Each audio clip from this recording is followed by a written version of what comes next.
Absolutely, and we're going to keep talking Chelsea, and we're going to keep talking Liverpool. I want to go to Tom on this, though. Obviously, the Chelsea boys kind of happy with their progression, but it felt like same old Liverpool. Started well, but then just kept on conceding opportunities and chances. The midfield not controlling the game. Well, what did you make of it from a Liverpool perspective? What I expected. We're all right in the attack, but ultimately, not having a DM is going to cost you in these big games.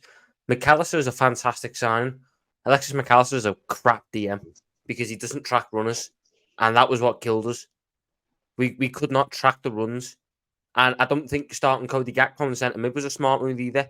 I know he devised the fan base, but Curtis Jones, when he came on, was infinitely better than Cody Gakpo in that position because he's a natural centre mid who wants to defend. Ultimately, that game was there for us for the taking. I know Chelsea fans will sit there and say they can feel hard done by because he didn't win. That's fine. But ultimately, I feel we should have got a penalty because I don't care how close he is. That header's going on target. That header's going on target. His hands have stopped it from going on target. That, to me, I don't get why that is then not a penalty when it's denial of what could be a goal-scoring opportunity. Because it's hitting his chest. It wasn't going on target at all. It's not hitting his chest. Hitting his chest. It's his hand. In commentary, it's his hand. Hand here. It's hitting his chest. That's his hand. Wait, in commentary, Tom, they said that because his arm was closer to his body, that's the reason why it wasn't given. That's what they said. His hand, I don't know how somebody says it can hit his chest. It did hit his chest, hit his hand. It didn't hit his chest at all. Guys, I want to be better at this season. When someone's explaining why they think something, let's wait for them to finish, then we kind of jump in and counter it. Tom, like, what is it? Just so I can hear properly, what is it that you think makes this a penalty? That header is going on target. I don't care if it's there. If it hits your hand there, leave your hand down by your side and let it hit your chest. Ultimately, that's hit his hand and then went out. It's missed the goal completely. That, for me, then has to sit there and go, well, that's denial of a goal-scoring opportunity because that header is going on target. It's not going on target. It's hitting his chest. It is. Don't watch the other. If his hands are here, it's going on it's target. hitting his chest. It's not going on target. If his hands are here, if you know the history of Anthony Taylor, you'll know that it wasn't a penalty because this man hates Chelsea. So Don. It wasn't not even that. Let me say this. Be objective as a football fan, man. Let's all watch football together, yeah? Watch that clip again. He didn't intentionally put his arm out. The ball hit his hand, yes. How's that in that position? He's not in the box. Guys, one at a time. Let people finish their points and challenge, please. Sorry, go on. Let me finish off, yeah? You can say a piece. If his arm was more out of his shoulder width and he's looking around all like oblivious and he hits his hand, that's a stupid decision, man. That's a penalty. He's got his hands tucked in like this. What do you want him to do? Like, where's he supposed to put his hands? Tell me. I want him to respond. Tell me where's he supposed to put his hands? A natural position. He's supposed to put his hands in a natural position. It doesn't matter what he's doing or not. The matter of fact is, Luis Diaz has headed that ball on target. It's hit Nicholas Jackson's hand and went off target. It's not on target. Why stop saying that? It's not on target. It's not on target. Why did Robert Sanchez make a dive for it then if it's not on target? Why Robert Sanchez on target? His head is not on target. If it hits Jackson, who's not near the goal, he's not like that. He's not near the goal. It went near the goal after it touched Jackson, but not. Tom, you're reaching a bit because you're going on as if it was a goal scoring opportunity. Are you tying this, guys? Are you tying this? Yeah, you're reaching and deflecting in the same time. If you get put in the big screen, that means it's your turn to talk. Go on, Rack. Look, it can go either way. Gary Neville himself said in commentary, this could go either way. They looked at and they made a decision. I think there's a possibility that it could have been given, and there's a possibility that it couldn't have been given. And in this particular instance, it went Chelsea's way. I think it's close one way or the other. Because yes, okay, he's like that. If you look at it sideways, his arm is also a little bit further away from his chest. It's not right here. So it could go either way. There's another angle where they freeze framed it, and it's close, and that's when the ball's actually come off. He's actually. If you look at this way, his arm is actually further out. It could go either way. They got the rub of the green. Fair enough. It is what it is. Fair. Yeah, Don. A minute ago, you said that Tom's reaching. What do you mean by that? You're reaching, bro, because that header wasn't like a venomous header that stopped a goal scoring opportunity. Do you know what I mean? It was just Jackson was in the way, and there was more bodies behind Jackson anyway. So it didn't stop a goal scoring opportunity, like a blatant goal scoring opportunity. It just hit one of our players in our box. It wasn't. Can anyone else say that that was a pure that was a clear header? That was a clear header. The same chance as you. To me, I looked at that header. Luis Diaz is unmarked. He's flicked it on. Your goalkeeper has committed. Your goalkeeper. So it's not on target. Then. If he's flicked it on, it's not on target, right? If he's flicked it on, it's not on target. Can I finish? I'm just saying. He's flicked it on towards the goal. Sorry, I'll correct my decision. He's flicked it on towards the goal. Ultimately, it's hit Nicholas Jackson's hand and went just past the post on the other side. To me, unless Luis Diaz has failed to connect with that header, there was another angle which showed behind the back post, and you could see that it was going on target. To me, I don't see how you can look at that, see it's hit his hand, and then go, that's fine. Because then all I'm going to tell my defence to do is go as close as you want, do whatever you want, keep your hands there though, and then you're all right. You're all right because that's close to your body. That's close enough. You're all right. That's not how it goes. That header is going on target. We didn't deserve to win that game. I'm not going to sit there and say we deserve to win that game because we didn't. But to me, when I'm having decisions like that go against me, what is the point in this? What is the point? Because... No, but Tom, I think the issue is, I agree with you. The issue is you're talking as if it's a clear and error, and that you should have got a pen where we just established a 50-50. So your example, if it happened in another game and if it was given, we wouldn't be complaining, would we? Because you'd be like, well, it could have gone either way. So yeah, I think why everyone's confused about your argument is because like you're very adamant it should be the pen, which most of the people. Obviously, I'm a Liverpool fan. I want the penalty. Well, you shouldn't be Liverpool. Yeah. In these decisions with referees, it's not a Liverpool fan or Chelsea fan. Try and look at it objectively. Because whatever happens, can you also understand my point where I say I understand, but that's going on target. It's his hand. The angle you're coming at is just like it was a clear error and like it should have been a pen. And it was a massive mistake. To me, I don't really think so. To me, I think he should have said. I don't like the fact that VAR isn't sending the referees to the monitors at that point. That is a contentious decision. That is a 50-50 decision. So let the referee go have another look at it. I think you don't know the rules of VAR. I think you don't know the rules of VAR. I think the rules of VAR are flawed in its entirety. Well, then why are you complaining here and why not complaining to? It's like VAR rules, man. It's not our rules. We didn't make it. Do you know the reason why he didn't go to VAR? I can tell you, because he made the decision on the field.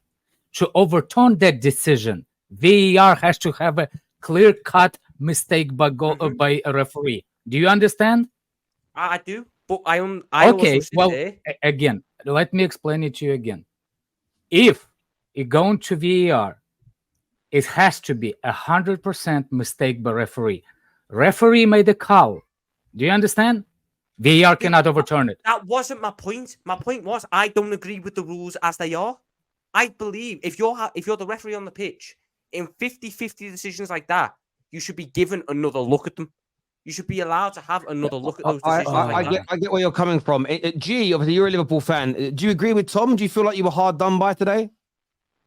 Nah, not hard done by. I think Chelsea will look at that and think they maybe should have edged that game, if I'm being totally honest with you. They had the whole of the second half. We had that first 35 minutes, and if we had got that disallowed goal from Salah, then I reckon we could have potentially have just like run away with it. But that second half, it was so reminiscent of last season. That's what bugged me about the game, because it was so typical that if you don't score in that phase of play where we have those 35 minutes, if we don't score again, you saw what happened today. If Chelsea just had a bit more quality, that's Chelsea's game right there. Like for me personally, like, you know, second half, we lacked something, intensity. I thought we were actually going to come out in that second half and it was going to be all us in terms of coming out, because we do that sometimes. We'll come out in that second half, bang, we just hit them first 5-10 minutes and then the game just starts to fade away for the opposition. That did not happen. Chelsea came out and it was just different. Enzo, I don't even know what more to say. Completely bossed the entire midfield by himself in that second half. No, we couldn't even get near him. And even when we did get near him, he was popping the ball off and just, he was like walking around, and it was just getting to the point where I was starting to think, Klopp, I understand why you've probably played Gakpo in the first half. I get it, because you probably wanted to have him kind of floating, you know, and probably thinking that if Gakpo's floating, it would then give Chelsea's midfield a bit of a problem.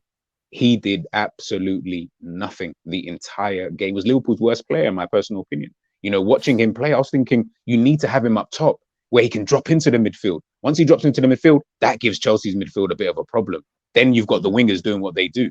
But we didn't have that. He was just in no man's land. Jota was absolutely like, he was another problem. And the way that we were pressing, we weren't really pressing as a unit. So I was sitting there thinking, either press or don't press. Stop doing this half and half thing. It's not making any sense. Like, we're not doing anything. All Chelsea are doing, overload on the right-hand side, Reece James, Raheem Sterling.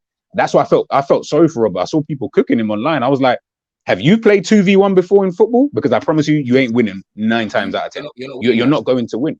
Do you get what I'm saying? So when everyone's saying, oh, Robert looks poor and this, I'm like, nah, it's not Robert looks poor. It's 2v1 every single time. That's where you need Gakpo, Diaz, switch your brains on a little bit. How about you drop in and you help a little bit? Because then what's then going to happen is McAllister's got to then come over. Once McAllister comes over, bang, Chelsea just got the space in the middle. And in the middle, now you've got Enzo, Gallagher, Chukwuemeka. He's just floating in the middle of the pitch. And then Chelsea can always come inside. Yes, we've got space out wide, but in the middle of the pitch, it was just all, it just looked poor. I mean, on the ball, McAllister in that first half, he was really, really good in that first 35 minutes, threading the passes in. He was finding little pockets of spaces, but defense in transition, I've said it 100 million times, it's not going to matter signing Caicedo, signing Lavia.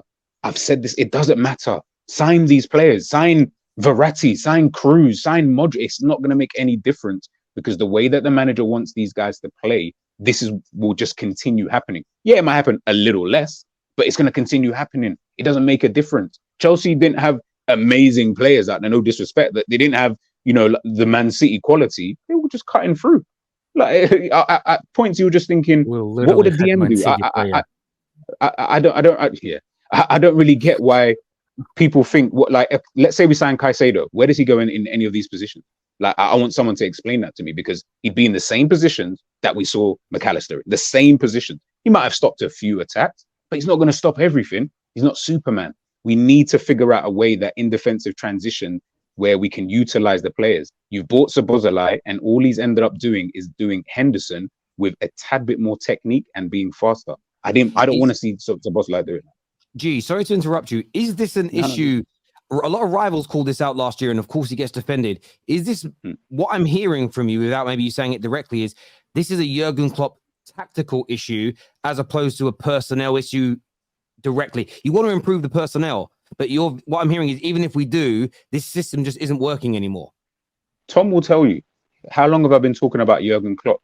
Hence the reason why I didn't want him to manage the team this season, because he's not going to change. You said it literally at the beginning of your show about Liverpool and the tactical thing. Like, Klopp's got his way of playing. Absolutely fine. Do your thing. But guess what? If your way of playing isn't really conducive to what we need on the field, isn't going to be sustainable, why the hell do you keep doing it? Game after game after game, and you're just sitting there thinking, too many at some point, don't make sense. They don't make sense. Yeah, you don't make any sense, and you're just sitting there thinking to yourself, brother, you're a very, very top level manager. You're not some bum. You're not just some any guy that's just walked in through the door. I can't remember if it was Dom or someone else who said it at the beginning. You would not have known the difference between who's had a manager for 2 months and who's had one for 7 years. You wouldn't have known, because Chelsea came in at the beginning, in that first 20, 25 minutes, they did look a little bit, hey, this is the first time I'm playing with this guy. Is he good on his touch? How is he going to be under pressure? After that, it just started to click. Liverpool looked like the team who we had 8 new players in the team. We had Szoboszlai and McAllister. That team is the same team. Like, there's no difference. You say you had McAllister, but according to sorry, you guys say you had McAllister, but according to Barstool, this was who McAllister was today in your midfield. Yes. Oh, Jesus Christ. I thought I'd cheer you all up a little bit. I'm going to come back to some more opinions on both clubs in a minute, gents. I want to go to these super chats here.